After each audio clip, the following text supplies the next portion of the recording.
Hola, ¿cómo están? Hoy quiero contarles por qué más de 3 millones de venezolanos, es bastante gente, ¿no? 3 millones, votaron por el dictador Maduro hace pocas semanas, en las presidenciales del 28 de julio. Y esto no lo dice Maduro. Maduro y sus aliados mienten y se adjudican muchos más votos. Esto lo dice la oposición, o sea, lo dicen las actas electorales, lo dice el Centro Carter, lo dice la OEA. Estas son las cifras verdaderas. Más de 7 millones de venezolanos votaron por Edmundo González Urrutia, pero más de 3 millones de venezolanos votaron por Maduro. Es decir, que de cada 3 venezolanos, 2 votaron por Edmundo, pero 1 votó por Maduro. 3 millones de votos, pienso yo, son muchísimos votos, ¿no? ¿Cómo es que 3 millones de venezolanos votan por Maduro? Me deja perplejo, me deja asombrado, y voy a tratar de explicarlo. Desde la intuición y desde la razón, pero también desde la conjetura y la especulación. Caminamos sobre arenas movedizas, ¿no?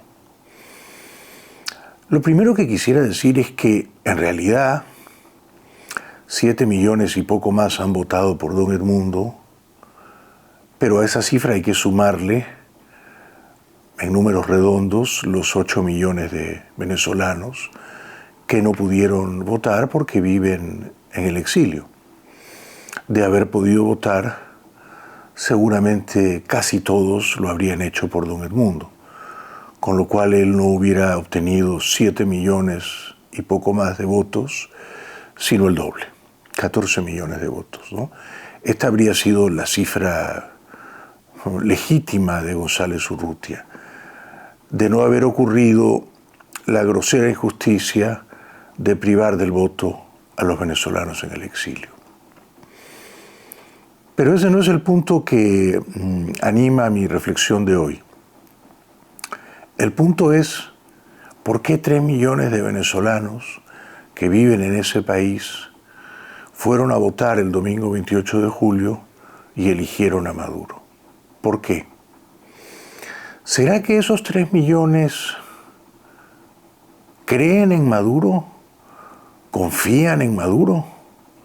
¿Ven con simpatía a Maduro? ¿Será que esos 3 millones no creen en la democracia? ¿Creen que una dictadura es buena para Venezuela? ¿No creen en la libertad, ni en el capitalismo, ni en el mercado libre, sino que creen en la economía controlada por el Estado? ¿Será eso? ¿Será que hay 3 millones de venezolanos enemigos de la democracia, partidarios de la dictadura, creyentes en el estatismo, en el comunismo? No lo creo. Yo no creo que sea eso. Esa sería una explicación, a mi juicio, demasiado intelectual o ideológica, ¿no? No creo que sea eso. ¿Por qué entonces 3 millones de venezolanos votaron por Maduro?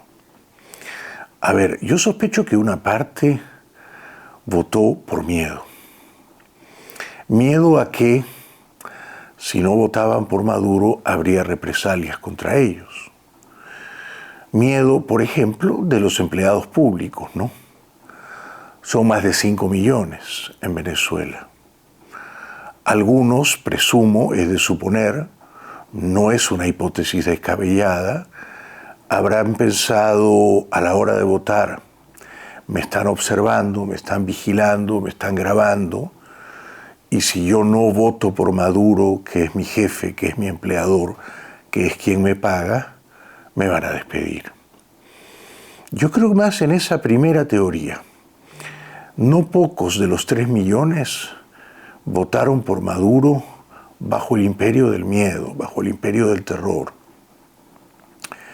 persuadidos de que si no lo hacían, podrían perder como mínimo el trabajo e incluso la libertad, ¿no?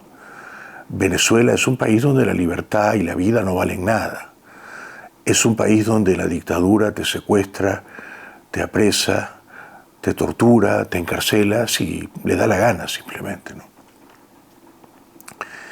También creo que además del miedo puede haber jugado un papel más o menos decisivo en la determinación de los 3 millones de venezolanos que votaron por Maduro. Digamos que el interés personal o la conveniencia o el egoísmo. Quiero decir, generalmente los ciudadanos cuando vamos a votar elegimos a una opción que nos conviene, que sirve a nuestros intereses, que desde nuestra percepción será buena para nuestro bolsillo, para nuestra economía familiar, para nuestro futuro inmediato, ¿no? Elegimos a ese candidato o a esa candidata pensando, si gana me irá mejor, o por lo menos me irá bien. Y entonces pagaré menos impuestos, podré ahorrar, podré comprarme una casita, podré viajar en mis vacaciones, modestas y legítimas aspiraciones humanas. Entonces, quizá aparte del miedo, aparte de los empleados públicos, están aquellos que en Venezuela obtienen favores, beneficios, privilegios de la dictadura. Personas que hacen negocios con la dictadura, personas que reciben unos dineros de la dictadura, personas que, por ejemplo, pertenecen a las fuerzas militares o a las milicias bolivarianas. No estoy diciendo aquí que los militares votaron mayoritariamente por Maduro, fue lo contrario. Los militares votaron mayoritariamente por don Edmundo. Pero en la misma proporción, de cada 3 militares, 2 votaron por Edmundo y 1 por Maduro. Y hay en Venezuela más o menos 4 millones de militares. Calcúlese entonces que quizá 1 millón o poco más de esos militares votaron por Maduro, y no por un convencimiento ideológico, no porque sean comunistas o partidarios de la dictadura, sino simplemente porque pensaron, esto no es el paraíso, podría irme mejor, pero más vale malo conocido que bueno por conocer. Soy un soldado de Venezuela, me pagan un salario mensual, han prometido que me lo van a mejorar, así que me aseguro y voto por el dictador Maduro, ¿verdad? Luego hay otro bolsón en los 3 millones de votos. Está el miedo, está el interés, el egoísmo, el beneficio personal, y están también los milicianos, las milicias bolivarianas, ¿no? Estas son personas que han sido reclutadas por la dictadura, que técnicamente no pertenecen a las Fuerzas Armadas, que carecen de una instrucción, un adiestramiento militar más o menos cabal, pero son milicianos que mal simpatizan con la dictadura, con el gobierno autocrático de Maduro, y reciben $40 cada quincena, $80 cada mes, $100 cada mes. Quizá un número no menor de los milicianos también votaron por Maduro. Entonces, mi sospecha es que de esos 3 millones de votantes que obtuvo Maduro, insisto, no es que son 3 millones de comunistas, no es que son 3 millones de chavistas que añoran a Hugo Chávez, que recuerdan con nostalgia, con melancolía al extinto dictador, ¿no? No es tampoco que son enemigos militantes de la democracia, no es tampoco que son partidarios a fardo cerrado de la dictadura, no. Son 3 millones de personas que han votado por Maduro. Digamos, 1 millón empleados públicos por miedo a que si no voto por Maduro me despiden. Otro millón militares que piensan, al menos tengo con Maduro un trabajo y un salario mensual y unos mínimos precarios beneficios para mi familia, y otro millón, digamos, 1 millón de los 3 millones de bolivarianos, milicianos bolivarianos. Así llego a esos 3 millones, ¿no?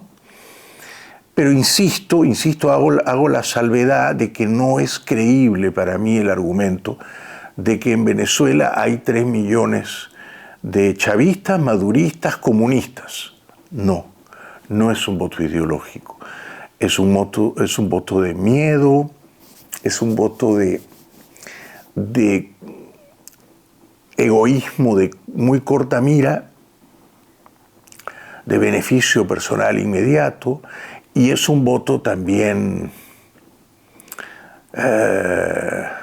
derivado de las lealtades militares o de las milicias bolivarianas, ¿no? Esto explicaría, si acaso, ¿no?, en mi modesta interpretación de los hechos, por qué Maduro sacó tantos votos. A mí me parece que 3 millones de votos para un dictador tan impopular y tan repudiado como él es mucha gente. Esto es lo que me parece a mí, ¿no?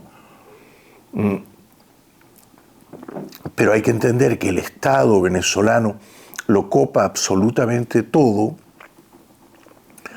y de ese copamiento, de esa concentración de poderes, surge un montón de gente, numerosos individuos, una miríada de personas que dependen del pulpo para comer, ¿no es cierto?, que son parasitarias del pulpo, ¿no? Bueno, esto era lo primero. ¿Por qué 3 millones de venezolanos votaron por Maduro? Luego, y para ir terminando, quiero contarles que el gobierno de Biden, que está de salida, ha tomado una decisión poco amable con los venezolanos que han llegado aquí al país de las libertades, de las oportunidades. Biden había, hace 2 años, más o menos, había establecido una política migratoria amable con los venezolanos, los cubanos, los nicaragüenses y los haitianos. ¿En qué consistía? En que podían aplicar a una suerte de asilo político bajo 2 simples condiciones. La primera, que tuvieran a un sponsor financiero, a un padrino financiero, a alguien que se comprometía a ayudarlos en el primer tramo de su estadía en este país. Esto era relativamente fácil de conseguir. Cualquier venezolano que tenía un amigo o un familiar aquí, esa persona se comprometía a ser el auspiciador, el sponsor, el padrino financiero y ya. Y luego no tener un récord criminal en su país de origen. Entonces, así entraron muchos venezolanos en los últimos años, los últimos 2 años. Entraron legalmente, bajo el paraguas, protegidos por esa política, digamos, generosa de asilo. Centenares de miles entraron, venezolanos, también centenares de miles de cubanos, por lo menos 100.000 nicaragüenses y un montón de haitianos, protegidos por ese estatus, ¿no?, ese estatus de protección temporal. Y en teoría al menos protegidos a sí mismos por el sponsor financiero, siempre que no tuvieran récords criminales. Ahora esto ha cambiado. ¿Por qué ha cambiado? Porque Biden ha dicho, cuando se venza el periodo de 2 años de ese asilo político concedido a los venezolanos, los cubanos, los nicaragüenses y los haitianos, no será posible renovarlo y se tendrán que ir. Y si no se van, se arriesgan a ser deportados. Hay, sin embargo, una salvedad respecto de los venezolanos, y la quiero compartir porque quizás es una buena noticia para algunos de ustedes. Los que entraron antes de julio del año pasado, antes de julio de 2023, sí podrían calificar para seguir viviendo en este país. Los que entraron después de julio de 2023, hablo de venezolanos, no calificarían y tendrían que irse, ¿no?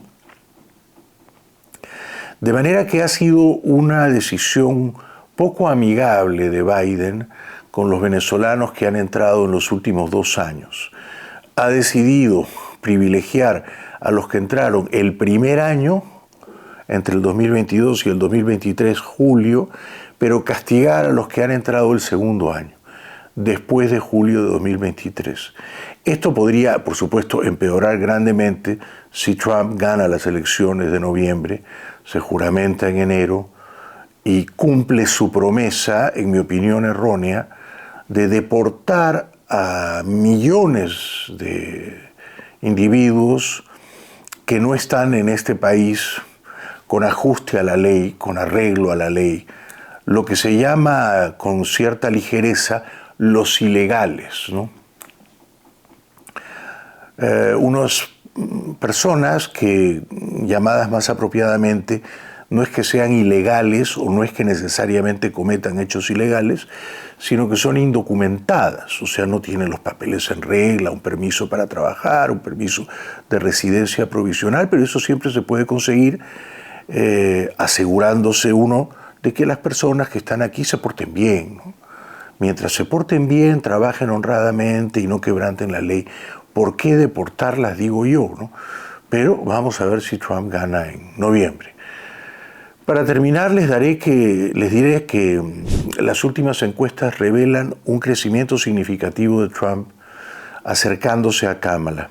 O sea que los modelos estadísticos predicen a día de hoy, 5 de octubre, exactamente a un mes de las elecciones, que se van a celebrar el 5 de noviembre, estamos exactamente a 30 días, los modelos estadísticos predicen una probabilidad de victoria de Kamala de 53% y una probabilidad de victoria de Trump de 47%, pero Trump subiendo. Seguimos.